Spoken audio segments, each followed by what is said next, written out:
काफी टाइम होता है यार। मतलब कौन से पीरियड में थे आप कराची में? 2000 से अर्ली 2000। हाँ फिर 15 से आप यहाँ पे हैं ना, तो उससे पहले तो कराची में होंगे ना, यही मैं कह रहा हूँ। अच्छा तो खैर, अच्छा कराची का सीन ये है कि अगर किसी ने वहाँ पे, आप लोगों ने बड़ी सुनी होंगी बातें कि जी मोबाइल चोरी होती है, ये होती है, ऐसे होता है, वैसे होता है। तो एक तो रेगुलर होता है ना, मतलब मैं जा रहा था एक जगह से और सामने से एक मोबाइल चोरी करने वाला आया, मतलब डकैत था बेसिकली। वो उतरा अपनी बाइक से, उसने टीटी दिखाई, उसने बोला मोबाइल निकाल, मैंने मोबाइल निकाला, उसने देखा, उसने बोला ये तो बड़ा घटिया फ़ोन है।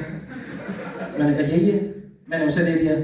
उसके बाद उसने बोला वॉलेट निकाल, वॉलेट में भी 300 रुपये थे, तो उसने बोला कि तू तो इंसान ही घटिया है। तो खैर वो भी काफ़ी डिसपॉइंट हुआ, लेकिन मोबाइल चोरी होने की जो वर्जिनिटी थी वो तो वहाँ पे ब्रेक हो गई। ठीक है, अब उसके बाद क्या होता है कि मैं ना फर्स्ट ईयर सेकेंड ईयर जब मैं प्री इंजीनियरिंग का अकेडमी में था, तो वहाँ एक मास डकैती का सीन हुआ और वो बड़ा मजे का हुआ था। वो ये हुआ, क्या कहते हैं मुझे बता दो। अच्छा छोटे भी लग रहे हैं ना मुझे, टीचर फील हो रहा था बस। तो अच्छा उसमें सीन ये हुआ कि ना मेरा एक सेंटर है जहाँ पे मैं पढ़ने गया हूँ, और क्योंकि आप बाद के सेक्शन में होते हैं, तो उसके बाद जब आप जाते हैं कोर्स कवर करवाना होता है आपको, तो टीचर जो है ना, अब ये हमारे मैथमेटिक्स के टीचर हैं और वो पढ़ा रहे हैं, तो उन्होंने क्लास का दरवाज़ा बंद कर लिया है। और जैसे स्टूडेंट्स बैठे हुए हैं, कुछ लोग लेट आ रहे हैं, तो जैसे कोई आता था वो जाते हैं, टक टक टक आवाज़ आती थी, वो दरवाज़ा खोलते थे, कोई अंदर आता था, सर कहता था बेटा ये कौन सा टाइम है आने का, चलो बैठ जाओ। ये एक बार हुआ, दो बार हुआ, तीन बार हुआ, तो सर जो है थोड़ा सा कंडीशन हो गए थे इस बात से कि अभी कोई आएगा लेट, मैं दरवाज़ा खोलूँगा और उसके बाद वो आके बैठ जाएगा। चौथी बार जब ये हुआ टक टक टक, तो एज यूजुअल उसने दरवाज़ा खोला, वो इधर आया, उसने अपना मार्कर दोबारा पकड़ा हुआ था और उसने ऐसे ही बोल दिया बेटा ये कौन सा टाइम है आने का, और आगे से आवाज़ आई अब तेरे टाइम के हिसाब से आएंगे क्या। 6 फुट का आदमी, उसने यहाँ से टीटी निकाली, and this is a real story guys, उसने यहाँ से टीटी निकाली, उसने बोला अब तेरे टाइम के हिसाब से आएंगे क्या। और क्योंकि वो टीचर भी प्रॉपर कराची का फंटर था, तो उसने मार्कर निकाला, कवर में डाला, उसने बोला बेटा आप लोगों के पास जो कुछ भी है सब कुछ निकाल के इनको दे दें। इन हाइंडसाइट जब हम लोगों ने सोचा कि वो जो कुछ भी है वो सब कुछ लेने नहीं आए थे, वो सिर्फ मोबाइल चोरी करने आए थे, ये भाई अलग फंटर बन रहे थे। अच्छा जो कोई इंजीनियरिंग का स्टूडेंट नहीं है यहाँ पे, किसी ने मैथमेटिक्स वगैरह पढ़ा, तो सेट्स पढ़ते हैं हम लोग, यूनियन होता है जी, सारे सेट्स को मिला के कर देंगे, इंटरसेक्शन होता है उसमें से कॉमन निकल आएगा, तो वो हमें वो पढ़ा रहे हैं। अब उन्होंने अपनी मोबाइल डकैती की रिकवरी करना शुरू की, और एक बच्चा हमेशा क्लास में होता है जिसके सर में दर्द होता है, वो हेड ऑन करके सो रहा होता है। अब्दुल्ला की किस्मत में यूनिवर्स ने चमाट लिखा था। डकैत ने ये बोला कि जी आ जाए आ जाए आ जाए आ जाए, that is my wife guys, आ जाए, और मेरी छोटी सी बच्ची भी है, अभी मैंने मैरिड वाला पोर्शन करना था, और चलिए give it up guys for my wife.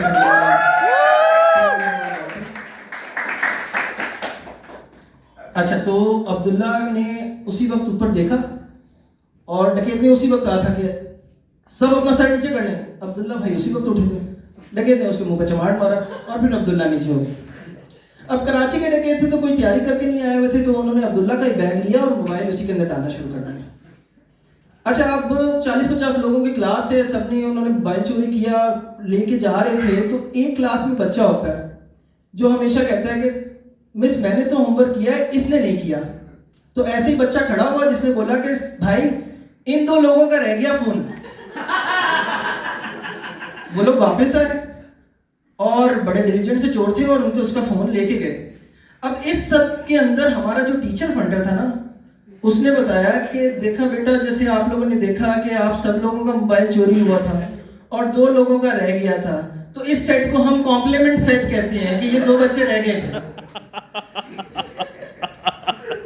तो कराची के अंदर इस तरह से चीजें होती रहती हैं। किसी का हेयर फॉल हो रहा है, कोई कभी है? आपका हो रहा है? आपका भी हो रहा है? आपका तो बहुत लग भी रहा है। अच्छा, और किसी का हेयर फॉल कोई कर रहा है, ट्रीटमेंट के लिए गया उसके लिए? नहीं गए? किसी का एक्सपीरियंस रहा है किसी डर्मेटोलॉजिस्ट के पास जाने का? रहा है आपका? तो क्या हुआ था, कुछ हुआ था? पैसे मांगे थे, ये तो है, पैसे मांगते हैं। पैसे मांगते हैं, उसके साथ साथ ये भी बताते हैं कि जी आपको बड़े जल्दी जल्दी ना वो एक अपनी मेडिकल लिंगो के अंदर बताएंगे जी आपका इसलिए मसला आ रहा है क्योंकि आपका लिबिडो हाई है, तो आप ये खाएंगे तो आपका लिबिडो कम हो जाएगा, और उसके साथ आप ये फेनिस्ट्राइड ले लेंगे तो आपका ये होगा वो होगा। मुझे सिर्फ ये समझ, लिबिडो क्या होता है? कितने साल के तुम? इस्लामाबाद के हो कि कराची के हो प्रॉपर्ली? अच्छा, लिबिडो बेसिकली वो चीज़ होती है जो हमें मर्द बनाता है, सही है? मतलब या टेस्टोस्टेरोन बेसिकली वो हार्मोन होता है जो हमें मर्द बनाता है, ठीक है? लिबिडो आपका अर्ज टू सेक्सुअल ड्राइव होता है, ठरक होती है लिबिडो। हाँ। अब वो दवाइयाँ खाने से ठरक नीचे हो रही है। मेरी नई नई शादी हुई थी, मेरी सेक्स लाइफ बहुत अच्छी चल रही थी, तो मुझे तो नहीं अपनी ठरक नीचे करनी थी, तो मैंने उससे डॉक्टर से ना आउट ऑफ क्यूरियोसिटी पूछ लिया कि यार इसमें कोई साइड इफेक्ट्स हैं? तो उन्होंने बोला नहीं कुछ नहीं होगा, ऐसे होगा वैसे होगा, बस आपका थोड़ा सा टेस्टोस्टेरोन कम हो जाएगा, थोड़ा सा लिबिडो कम होगा, शायद आपके मूड स्विंग्स होंगे और ऐसे। मैंने कहा थोड़ा सा टेस्टोस्टेरोन कम, थोड़ा सा लिबिडो कम, मतलब कैसी बात कर रहे हो? डॉक्टर का जेंडर क्या था? फीमेल थी। इससे क्या फर्क पड़ता है यार? और वैसे मैंने उससे पूछा नहीं था, अभी पता नहीं जेनजीज को प्रॉब्लम ना हो जैसे। तो खैर उसके बाद ये हुआ कि उसने ये बताया, अब वो बताती जा रही है, और मैं मेरे जहन में एक अलग किस्म की कैलकुलेशन चल रही है कि यार अगर आपका लिबिडो हाई है, टेस्टोस्टेरोन हाई है, इसका मतलब आपके बाल गिर रहे हैं। और जितने लोगों ने पॉर्न देखा है तो मेरे जहन में जॉनी सेन्स आ रहा था। मैं सोच रहा था क्या कमाल आदमी है यार, इसलिए वो इतना तेज से चल रहा है।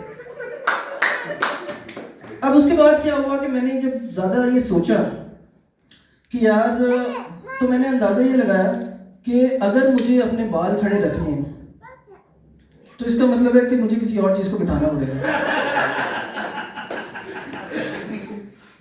तो मुझे लगता है कि it was a very bad bargain. तो फिर मैं नहीं लूँगा आपका सवाल, आप चाहे हाथ खड़ा करें, चाहे वॉशरूम जाना है तो चले जाएं। मेरी एक बेटी है। अच्छा, उसका लिबिडो वगैरह से ताल्लुक नहीं है। ये वाला सवाल होता है बीवी से कि वो सेटिस्फाइड है कि नहीं है। वो मुझे कहती है यार। हाँ, अब बीवी मेरे चले गए, बाकी और भी काफ़ी सेटिस्फाइड होंगे। भाभी बता दे यार, इसको पता ही। तो अच्छा, एक दो और चीज़ें आप लोगों को बतानी थी। कितने लोग वो एक ग्रुप है फेसबुक पे, मैरिड लाइफ प्रॉब्लम्स, कितने लोग हैं जिनको पता है इसका? कुछ नहीं पता, किसी को नहीं पता। अच्छा, एक ना ग्रुप है जिसके बाद, अच्छा पहले मुझे लगता था कि यार मैंने शादी करके ना बहुत बड़ी गलती कर ली। फिर मैंने कहा यार ये क्या चितापा मार दिया मैंने। फिर ना मैंने वो ग्रुप ज्वाइन किया, और उसके ऊपर सबसे कॉमन मसला जो मर्दों का है ना, वो ये है कि उनको उनकी बीवियां दे नहीं रही, उनकी सगी बीवी नहीं दे रही। बताओ,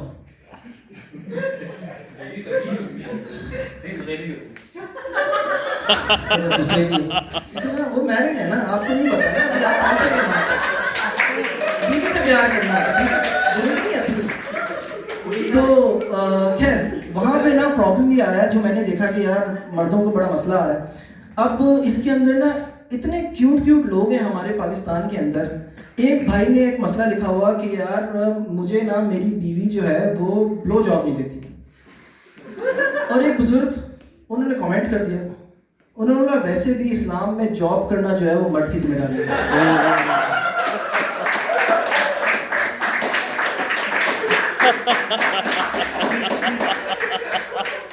अच्छा, इसी तरह से ना और भी कुछ 2-3 मसले थे, और भी लोगों ने अपने मसले शेयर किए हुए थे। जैसे एक बंदे ने बताया कि जी अगर आप खुद वर्जिन हैं और क्लीन है, अच्छा there is a correlation between virgin and clean जो कि सिर्फ पाकिस्तान में पाया जाता है।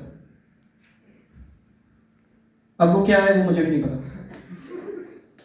तो उसने ये लिखा हुआ था कि अगर आप वर्जिन है और क्लीन है और आपको ये पता चले कि आपकी जिससे आपकी शादी हुई है वो जो है लड़की वो वर्जिन नहीं थी,